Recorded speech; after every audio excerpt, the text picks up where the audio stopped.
Guys, it's been a minute. It's been like 2 months since I've even put out a video, and it's not from a lack of doing things. It's been from a lack of just wanting to make videos. But I will show you really quick what I've been doing a little bit. I'm gonna probably spend a few minutes here just kind of going over what's been going on with the car.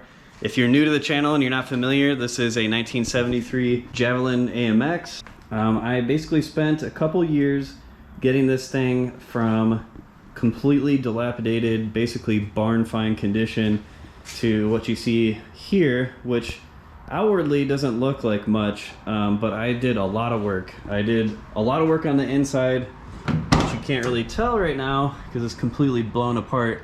But I did like all the door panels, made those look nice, painted these seats to match the rest of the interior, so on and so forth. But the big news here, for those of you that are actually following along, I took all this stuff out, all the AC, all the heat stuff.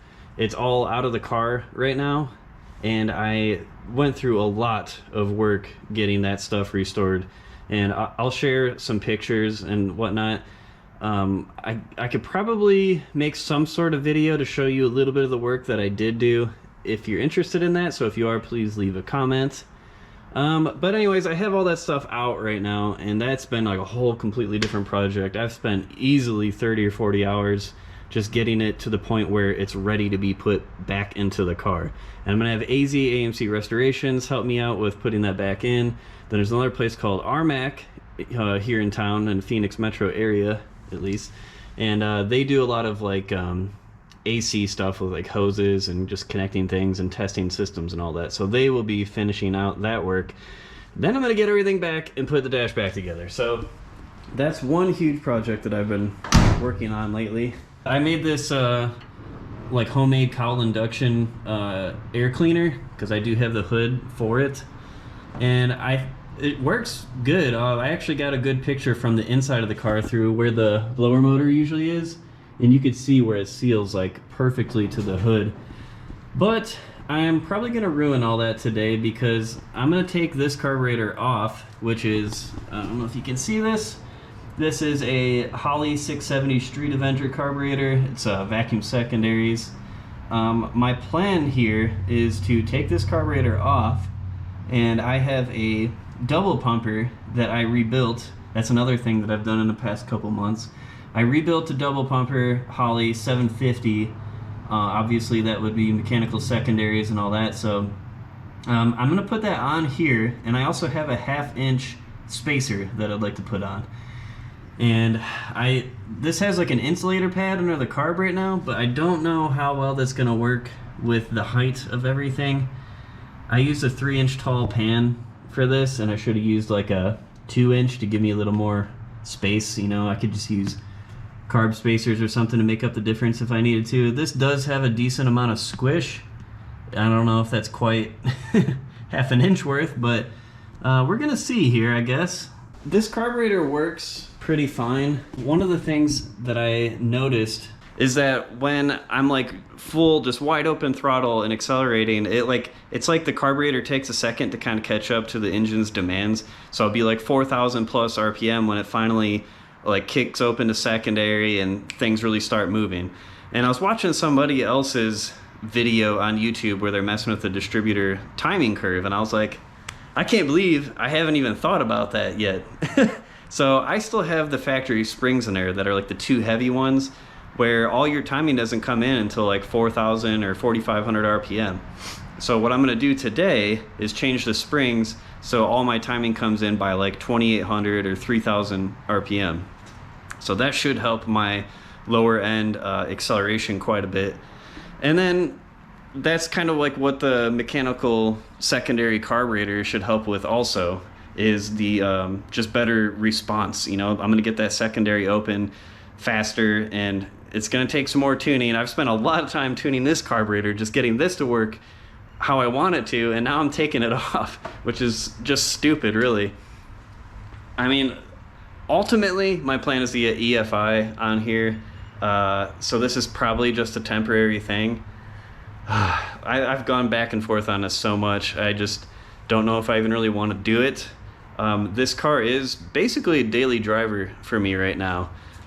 It's it's a daily driver. I don't drive it much, but it's still like something that I rely on.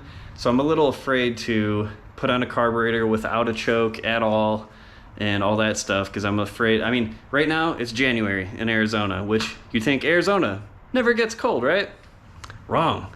It does get cold here in the morning. I either wake up at like 5 o'clock in the morning for work, which means I need to be out of here by like 5:30 at the latest, actually, to get to the office that I work at. And it's like, sometimes it's in the 30s, you know, maybe low 30s, high 20s. So it's not as cold as a lot of other places in the country, but it's cold.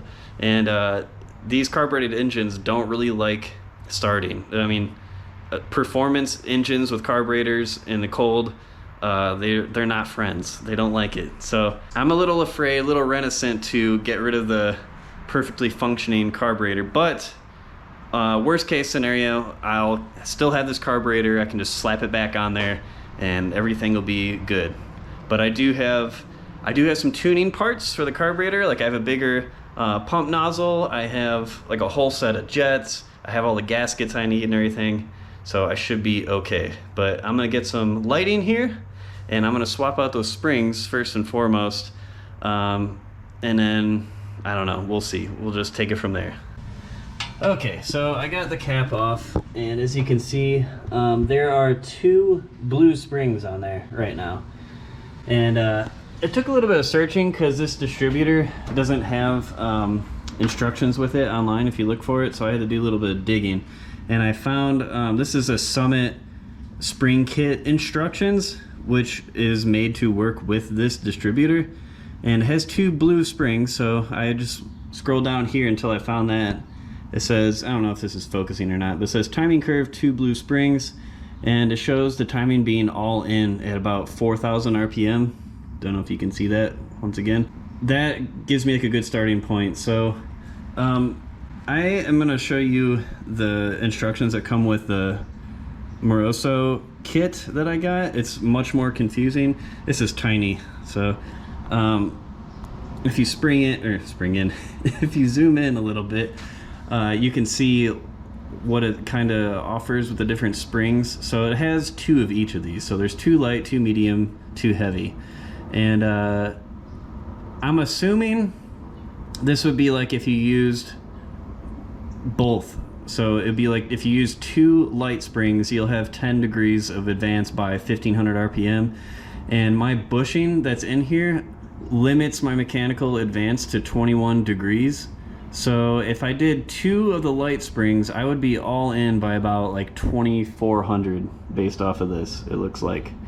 So I think I'm going to do 1 light and 1 medium, and splitting the difference, it looks like at 3000 it says 24 degrees for the light springs and 16 for the medium springs. So I'll just split the difference and it would be about 20 degrees advance at 3000. So I think just over 3000 it would put me at 21 degrees advance. So I think that's what I'm going to shoot for, because otherwise my only other option is to go with the light ones, and I would be all in at like 2400 RPM, which I don't think would be horrible, but I just want to play a little bit on the safe side so I don't get detonation issues or anything. So I'm going to go ahead and swap those out. I'll show you the kit really quick here. This is what I got. I got this just for the springs. I'm not going to use the rotor arms or anything, but I believe the springs are the same in the non-HEI and the HEI versions. It's just the arms that are mostly different, possibly the bushings, I'm not entirely sure. So I just did a little tension test just with my hands, and the bronze goldish looking ones are definitely the lightest, silver is the next one up, and then black is the heaviest tension. It's fairly obvious. Sometimes with stuff like this, it's not very obvious. Like, for example, the vacuum springs that you can swap out for your vacuum secondary carburetor. If you try to do a finger tension test, it's not very apparent sometimes, the difference between the springs. But this is fairly obvious, so you probably don't have much to worry about on that front. It took a little bit of wrestling to get them on and off, but not too bad. Maybe like a few minutes. One thing that I wanted to point out also is that you are kind of focusing on when your timing is coming all in, like according to the RPM. But another thing to consider is the amount of timing that it's adding compared to the old springs, you know, the heavier springs, under that RPM. So you're getting your full timing earlier in your RPM, which means, you know, probably more power because you're changing your timing in advance. But the other thing is, underneath that RPM, you're actually increasing it quite a bit compared to the other springs. So, you know, like at 2,000 RPM, maybe with the old springs, I'm only getting, let's just say like 10 degrees advance at that RPM. And then at the same RPM with these springs, I could be getting like 16 or 17. So it could make a pretty big difference under that RPM as well. Okay, so now that I'm done with the distributor springs, I'm gonna go ahead and get the carburetor off. I've already took a couple of the vacuum lines off, drained the front bowl. I'm draining the rear bowl right now. And then I'm just gonna continue disconnecting stuff until I get it all the way off the car. Hopefully, my gasket that's on there is not like baked to the intake already and makes a big mess, but we'll deal with that in just a minute. Man, this always makes a mess, no matter what I try to do.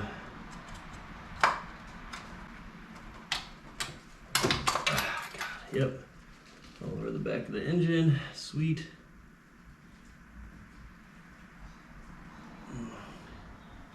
Oh, that's most of it. And it's making a mess again. Not too bad, all things considered. Okay, now I'm gonna start disconnecting lines and I'm gonna get this the rest of the way removed.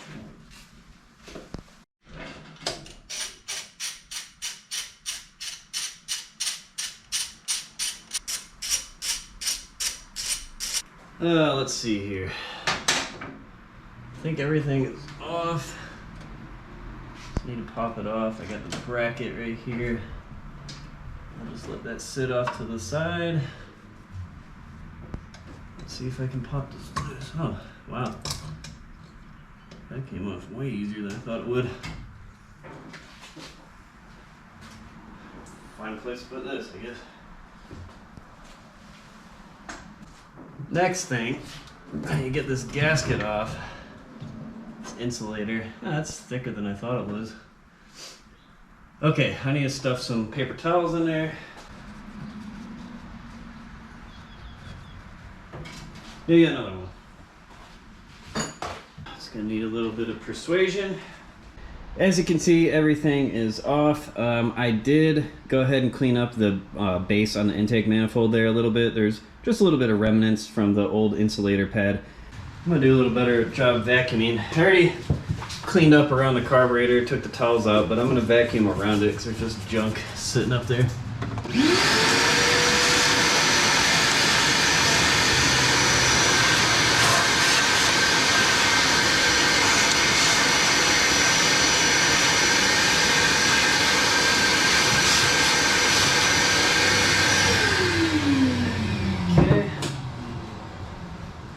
Looks pretty good. So I saw a little trick. I've heard that using wheel bearing grease on your gasket for your carburetor is a good idea. It's just a thin film though. I'm not gonna like smear it on there too much, but basically it just makes it so you can actually easily remove it next time you do. Hopefully it won't be for a while, but I guess we'll see. I don't know about you guys, but I really don't like the smell of wheel bearing grease. Pretty gross. It reminds me of like burned transmission fluid or something.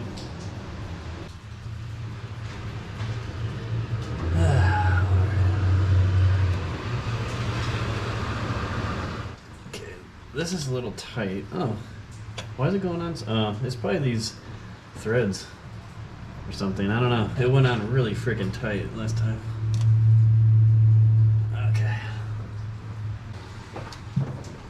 Let's just do a little test fit here. Oh god, I don't know if these threads are gonna be long enough. Ah, that sucks. Damn. I don't know if you can see that. Let me bring you over. So these are actually the threads that come with this, and they are longer than the ones that I took off, but I was a little concerned about them not being long enough, and it looks like my concerns were warranted because they are not long enough. They need to be like a good inch longer on the threads than the original ones that came off, it looks like. Man, I was kind of concerned about this. So it's kind of unbelievable. These are longer, the actual threads that are supposed to go through your carburetor, but I didn't actually account for needing extra thread to actually get the nut on it. So these do go through further than the ones that I did have on there. But for some reason they ship these out with the spacer and they just don't fit. Like, you'd have to have a pretty thin flange on your carburetor for you to actually be able to use these, which is stupid. But I'm gonna go to O'Reilly's. Hopefully they have something that'll fit. If not, I'm gonna have to go to Ace Hardware or something and just try to find something like a bolt or something that I can just put through into the intake manifold. Yeah, I got a little bit nervous. There is a speed shop that's like, it's like one of maybe 2 or 3 in the entire valley, and it's only like 2 or 3 miles from me. And I got kind of excited. I was like, oh man, I can just go there and I can grab what I need and everything will be good to go. But apparently they changed their hours. They used to be open on Sunday just with shorter hours, and now Sunday is the only day that they're closed. So I got lucky. I went to O'Reilly's and they had longer studs in stock. This is part number CF1005. They actually do have studs that are even longer than this also, like if you have probably like a 1-inch spacer or something. But usually what comes with your spacer should work. So for some reason with this spacer that I got, they just don't fit. Like, they're not long enough. It technically goes through the hole like you saw, but there's not enough room to actually thread anything, so it's stupid. So this one should be good to go. Okay, so I did just barely fire it up a little bit. Everything's on there. I believe everything is good. I checked for leaks really quick. I didn't want to run it for very long without making sure there's no obvious leaks. So far everything seems okay. I'm just going to try to get it to run and warm it up a little bit because it's obviously a cold start, so let's give it a shot.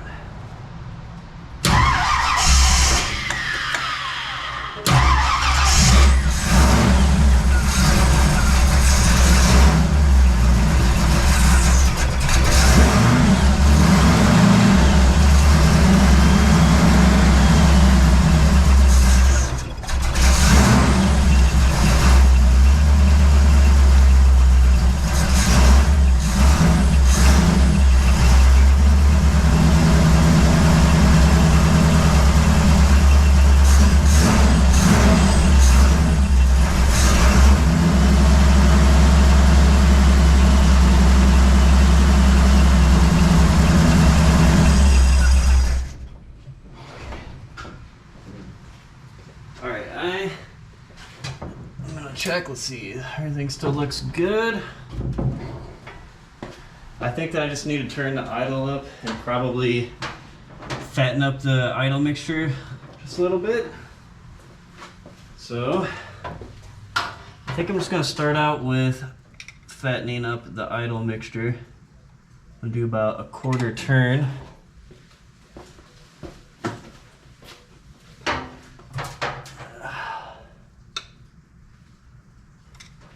Kind of see where that puts us. I think I'm going to turn up the idle speed just a tad, probably the same right there, like a 1/4 turn. We'll try again. Set this right here.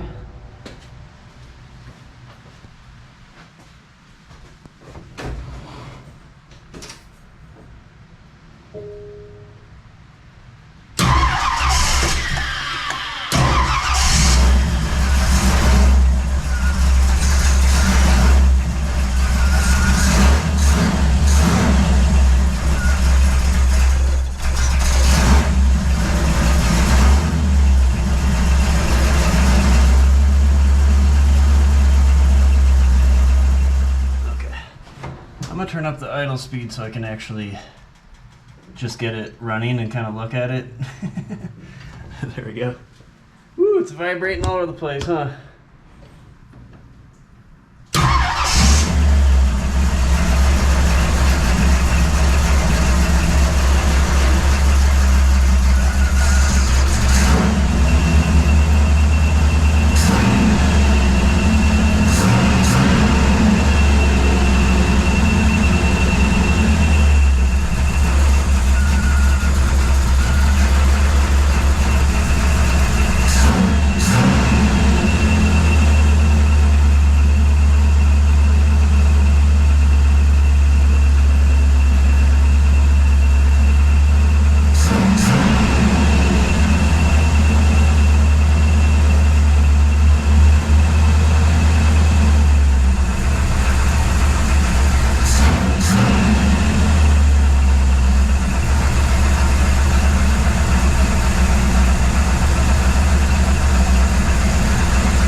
so good. Little fuming here. Gotta wait for it to warm up a little. About 170 right now. Idling about 13 to 1 AFR. I think I'm gonna lean it out just a little bit. Okay, so I'm picking back up about 3 weeks later, something like that. So I did the tuning to the carburetor, the timing curve, all that stuff. It's running way better, and I'm about to show you. I do think I need some more tuning done to the carburetor. The fueling's not perfect, but it's pretty good for what I'm trying to do, which is just mostly drive around. So yeah, everything's looking pretty good. I have my buddy Chacho showing up. He has a 71 Javelin with a 360 in it. It's a really cool car.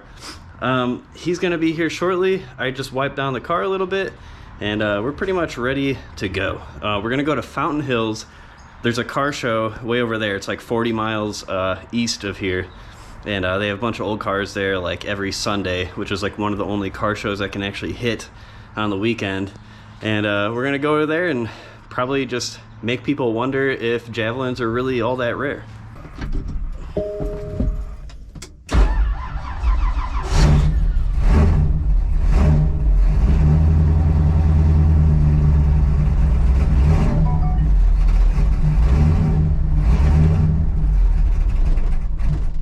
Damn it.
Always some cool like mountain views coming into Fountain Hills here. Like the mountain range is over there. Yeah, it's about to hide behind this hill again, but super cool views right now. It's like the beginning of February right now, and it gets pretty damn cold up there, and they've actually gotten a lot of snow in the past couple weeks, so I'm not too surprised, but I don't know, it's just cool. It's just fun coming out here, with or without the Javelin, but extra fun with the Javelin.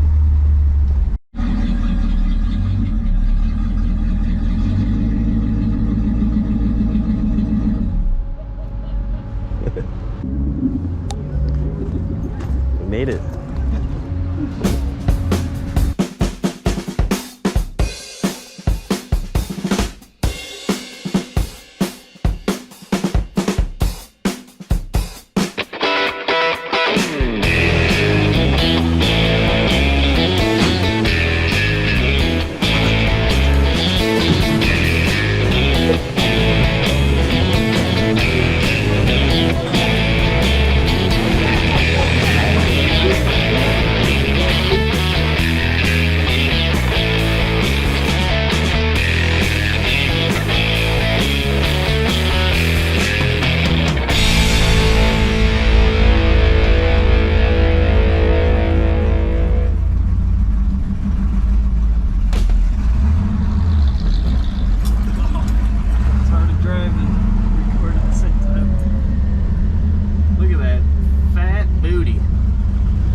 got something with my linkage. It's really jerky.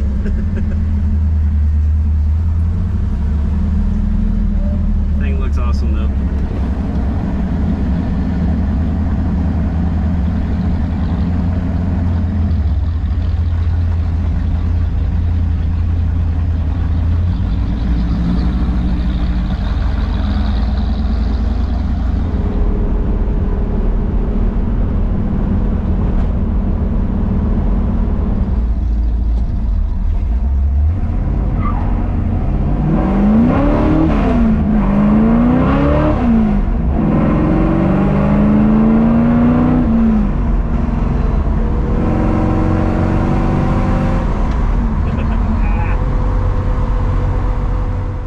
So I made it back home. That was a really cool trip.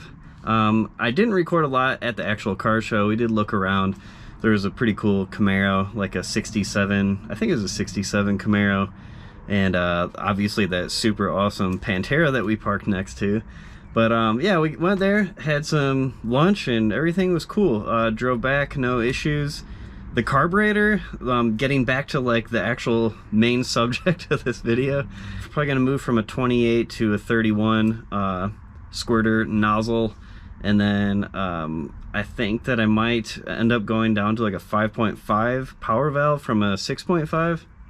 It gets really rich, like above 70 miles per hour, which is like the same problem I had with the 670 vacuum secondary carburetor. So I think I'm gonna try just putting in the 5.5 and see if there's any issues like that afterwards, and then kind of go from there. But right now I have 74s in the primaries and 80s in the secondaries, and it sounds like you generally don't really have to go that high on the primaries, but I do drive this thing a lot more than most people drive their classic cars. So it could just be that it's cold in the morning and stuff, and it's it has some kind of weird effect on fueling and stuff, so I have to basically give it more fuel on the primaries.